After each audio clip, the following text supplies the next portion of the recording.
பிரபாஸின் மிகவும் எதிர்பார்க்கப்படும் ஃபௌஜி திரைப்படம் குறித்து ஒரு முக்கிய அப்டேட் வெளியாகியுள்ளது.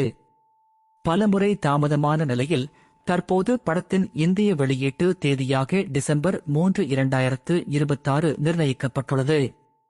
இதற்கிடையில் வெளிநாட்டு விநியோக உரிமைகளை ஃபார்ஸ் ஃபில்ம் நிறுவனம் கைப்பற்றியுள்ளது.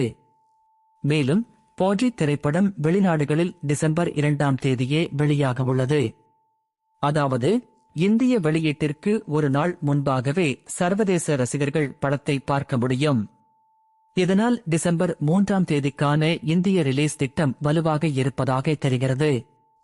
ஹனு ராகவபுடி இயக்கும் இந்த வரலாற்று ஆக்ஷன் டிராமா இந்தியா சுதந்திரம் பெறுவதற்கு முந்தைய காலகட்டத்தை பின்னணியாக கொண்டுள்ளது. இதில் பிரபாஸ் ஒரு சிப்பாய் கதாபாத்திரத்தில் நடிக்கிறார். இமான்பி கதாநாயகியாக நடிக்கிறார். படத்திற்கு விஷால் சந்திரசேகர் இசையமைக்கிறார். தற்போது பிரபாஸ் ஃபௌஜி மற்றும் ஸ்பிரிட் ஆகிய இரு படங்களின் படப்பிடிப்பிலும் பிஸியாக இருக்கிறார். அதே சமயம் ஃபௌஜி படத்தின் படப்பிடிப்பு இறுதிக்கட்டத்தை நெருங்கி வருகிறது. டிசம்பரில் வெளியாகும் இந்த படம் பிரபாஸ் ரசிகர்களுக்கு மிகப்பெரிய விருந்தாக அமையுமா?